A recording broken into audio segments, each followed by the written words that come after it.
Hello दोस्तों, नमस्कार, जय हिंद। स्वागत है आप सभी को आपके अपने इस YouTube channel DL Sharma for you में।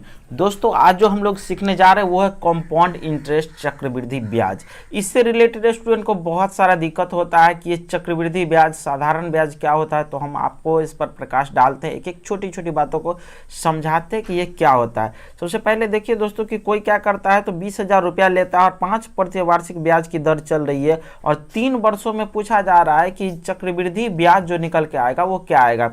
दोस्तों पहले बात को समझिए, साधारण ब्याज क्या होता है तो प्रत्येक साल का ब्याज एक ही होता है, एक समान होता है। लेकिन चक्रवृद्धि ब्याज में प्रत्येक साल का ब्याज अलग अलग होता है। एक साल का ब्याज निकाल करके और जो होगा वो उसमें ऐड हो जाता है मूलधन में, फिर जो निकलता है फिर उसमें ऐड होता है, फिर जो निकलता है फिर इसमें ऐड हो जाता है। मतलब ये चक्र लेता रहता है, इसीलिए इसका नाम रखा गया चक्रवृद्धि ब्याज।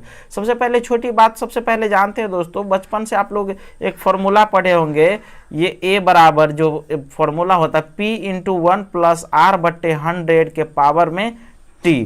ये हम लोग जानते हैं, लेकिन इस पर हम डालते हैं कि हम लोग शॉर्ट फॉर्म जो ये लेते हैं, ऐसा क्यों लेते हैं। तो दोस्तों बात ऐसा है कि ए का मतलब होता है अमाउंट, ठीक है।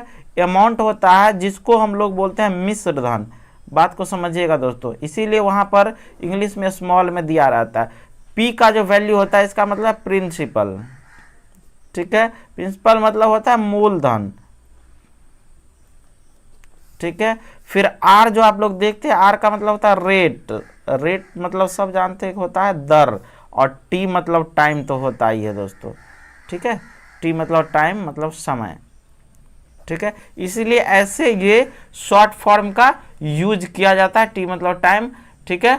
तो ऐसे शॉर्ट फॉर्म का यूज किया जाता है और हम लोग क्वेश्चन को बनाते हैं। तो आपके पास क्वेश्चन जो है वो क्या है कि 20,000 रुपया पर 5% वार्षिक चक्रवृद्धि ब्याज की दर से 3 वर्षों का जो ब्याज निकल कर आएगा वो क्या निकल करके आएगा। तो सबसे पहले हम लोग क्या करते हैं, ये फॉर्मूला देखिए, मिश्रधन बराबर मूलधन इंटू 1 प्लस R बटे 100 के पावर T।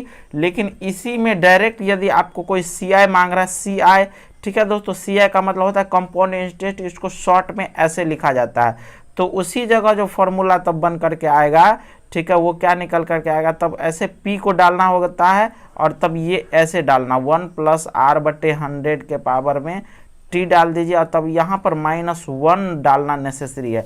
मतलब ये हो गया कि देखिए ये P जब अंदर जाएगा तो ये बन करके आएगा और यही P या 1 के साथ लगेगा तो -P। इसका मतलब ये हो गया कि जो मिश्रधन निकल करके आता है उसमें से यदि हम लोग मूलधन घटा देते हैं तो हमारे पास क्या निकल करके आता है, चक्रवृद्धि ब्याज निकल के आता है। ये बात समझ में आ गया कि चक्रवृद्धि ब्याज का फॉर्मूला क्या है और ये क्यों लिखा जाता है, मिश्रधन इसलिए लिखा जाता है। अब क्या है तो हमारे पास क्वेश्चन है, तो क्वेश्चन क्या कह रहा है, 20,000 रुपया पर। इसका मतलब यहाँ पर P जो हो गया, प्रिंसिपल जो हो गया, मूलधन, वो क्या हो गया 20,000 रुपया। चक्रवृद्धि ब्याज का रेट जो है, दर जो है, वो कितना % चलेगा, 5% चलेगा। और टाइम जो हमारे पास दिया हुआ है 3 वर्षों तक दिया हुआ। तो अब इसको कैसे बनाएंगे, देखिए बहुत आसान है, ठीक है। फॉर्मूला हम लोग बार बार जानते हैं। ए बराबर सबसे पहले लिखेंगे P इंटू 1 प्लस R बटे 100 के पावर में T। तो P का काम कौन कर रहा है, 20,000, इसको लिख दिए, इंटू 1 प्लस R का काम कौन कर रहा है, 5, ठीक है, बटे 100, और टाइम जो है 3 वर्ष दिया हुआ है, ठीक है दोस्तों। अब क्या करेंगे, इसी को हम लोग सॉल्व करेंगे, 5 से इसको काट देंगे, 20 हो जाएगा। तो ये 20,000 तो है ही, और इसको जब सॉल्व करेंगे तो 20 और 1 21। याद रखिएगा यहाँ पर जितना नीचा में रहे ना, और उसको 1 बढ़ा करके इसको तुरंत कर दिएगा। ये जल्दी बनाने का तरीका है, ये 21/3 हो जाएगा। जितना दिया रहे उसमें 1 जोड़ करके, ये पूरा कट रहा हो तब, और नहीं कटेगा तब नहीं।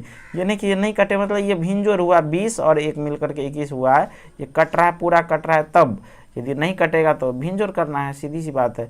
तो अब हमारे पास ये क्या निकल करके आया, 20,000 इंटू 21/20 के पावर में 3। अब इसको सॉल्व करेंगे तो ये 20,000 तो है ही, और 21/20 को जितना पावर में दिया रहा था उतना बार गुना करना है। 3 दिया हुआ है तो क्या करेंगे मित्रों, 3 बार इसको गुना करेंगे। प्यारे मित्रों, आप लोग इसको समझ रहे हैं ना। चलिए अब क्या करते हैं, इसको सॉल्व करते हैं। 3 जीरो नीचे में दिखाई दे रहा है, इधर 4 जीरो दिखाई रहा है, तो जीरो को तो सबसे पहले हटा दीजिए, ठीक है। अब ये क्या है, दो एक ही बार में भी आप काट सकते हो, 2 दूनी 4 पंचे डायरेक्ट इसको 20 कर देते। तो चलिए ऐसा थोड़ा धीरे धीरे ही चलते हैं, 2 से काटेंगे ये 5, ठीक है। ये फास्ट करने का तरीका है, जैसे 2 दूनी 4 है तो 4 पंचे 20 एक ही बार में ऐसे कट सकता था, ठीक है। अब देखिए हमारे पास क्या आया, 21 गुने 21 गुने 5।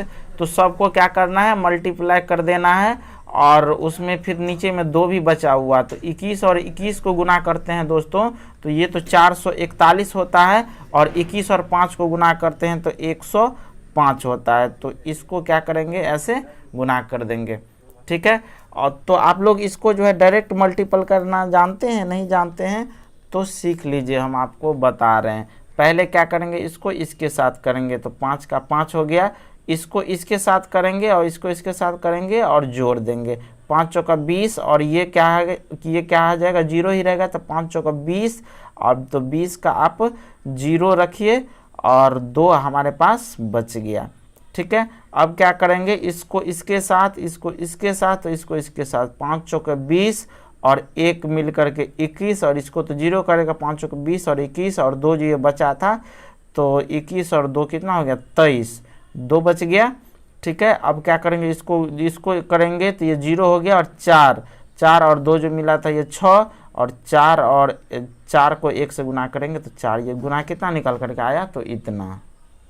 तो इसका गुना जो निकल करके आया कितना निकल कर आया, 46,305 रुपया। और देखो नीचे में 2 भी है, तो इन 2 से क्या करना है, डिवाइड भी तो करना है, ठीक है।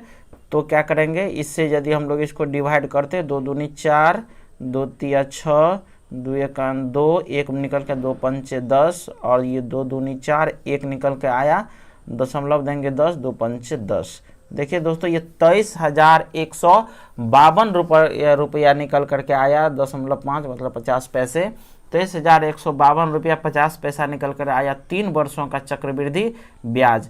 बात समझ में आया ना, ये क्या आया। दूसरी बात है दोस्तों कि ये जो निकल के आया ये हमारे पास 3 सालों का निकल करके आया। अब हमें चक्रवृद्धि ब्याज पूछा जा रहा है, तो ब्याज बराबर क्या होता है, CI बराबर जो है फॉर्मूला होता है, जो मिश्रधन निकला है अभी तुरंत उसको क्या करेंगे, घटा देंगे मूलधन को उसमें से, ठीक है। तो इसको 23,152 में से जब 20,000 निकल जाएगा तो सीधी सी बात है 3,152.5 इतना रुपया निकल करके आएगा, और ये हो गया आपका आंसर। समझ गए प्यारे मित्रों। अब क्या करेंगे, एक चीज़ और हम आपको यहाँ पर सिखाते हैं। देखिए ये जो है चक्र लेता है, मतलब ये हुआ कि 20,000 रुपया जो हमारे पास मूलधन था, ठीक है, और कह रहा है कि 5% की दर से क्या चल रहा है, तो ब्याज चल रहा है। तो 1 साल का यदि हमें ब्याज मांगा जाता तो 5% चल रहा है, कोई भी जो परसेंटेज होता है अपने आप में 100% होता है, तो 5% उसको ब्याज लगेगा, मतलब 5% एक्स्ट्रा देना होगा। सीधी सी बात है, इसका मतलब हो गया कि 105% उसको देना होगा। तो डायरेक्ट आप इसको करेंगे तो ये 1 साल का निकल गया, ये जो निकल का आया 1 साल का निकल गया। फिर यदि हम इसमें 105, चूँकि 5% दूसरे साल भी चलेगा, दूसरे साल भी इसका 105% निकाल देंगे, ये दूसरे साल का होगा। जितना साल दिया रहे डायरेक्ट आप इसको ऐसे कर सकते हो। तो आपको ये जो सूत्र बचपन से पढ़े हैं, P/1 + R/100/100/100 P/1 + R/100 के पावर T जो करते हैं वो करने की भी ज़रूरत नहीं, आप डायरेक्ट इसको कर सकते हैं। देखिए डायरेक्ट हम इस कंक्लूजन पहुँचे, और ये कट के वही बात आएगा, 5 से काटेंगे 21, 5 से काटेंगे 20, इसको काटेंगे 21 और इसको काटेंगे 20, 21 और ये 20। देखिए ये 21/20 21/20 यहाँ पर आया था ना, तो यही कहानी हम लोग क्या किए, यहाँ पर डायरेक्ट लेकर के चले। यहाँ पर हम लोग क्या किए, जब आपको बात समझ में आ जाए तो आप आराम से बोल सकते हो, ओहो ठाकुर टैबलेट कैसे लेना है, सोडा के साथ, विस्की के साथ कि डायरेक्ट। तो हम लोग डायरेक्ट भी यहाँ पर दे सकते हैं, ठीक है। अब इसको सॉल्व करेंगे, तोड़ेंगे, फाड़ेंगे, चीर फाड़ करेंगे तो घूम फिर करके वही पर आंसर आना है। बात समझ में आया कि क्या होता है चक्रवृद्धि ब्याज और किस तरीके से निकलता है। दोस्तों यहाँ पर हम आपको बता दें कि डायरेक्ट भी इसको निकालने का एक तरीका है, जैसे 5% है और 3% की दर से, तो डायरेक्ट दर के सहायता से भी आप निकाल सकते हैं। फर्स्ट जो होगा 5 गुने 3% मतलब 15%, फिर इसमें जो है दूसरे साल का भी उसका निकालिए, फिर उस पर तीसरे साल का भी इसका दर निकालिए। सिर्फ 3 सालों का हम क्या करेंगे, दर। 1 साल का तो हो जाएगा 5 या 15%। अब 15% पर फिर से हमें क्या करना है कि 5% की दर से ब्याज निकालना, तो फिर उसका दर निकालेंगे। ठीक है, तो 3 सालों का सिर्फ दर निकाल के और तब डायरेक्ट हम यहाँ पर लगाएंगे तो ये डायरेक्ट आंसर देगा। ठीक है, हम आपको नेक्स्ट वीडियो में इस चीज़ को कवर करेंगे, बताएंगे कि ऐसे निकलता है। सबसे पहले आप पहले छोटी छोटी बातों को सीखिए, इसको आप सीख गए हैं और सीख गए हैं तो आपको चैनल को क्या करना है, सब्सक्राइब कर लेना है, लाइक कर देना है और अपने सारे दोस्तों में शेयर भी करना है। तो फिर मिलेंगे हम आपको नेक्स्ट वीडियो में, तब तक के लिए बाय बाय।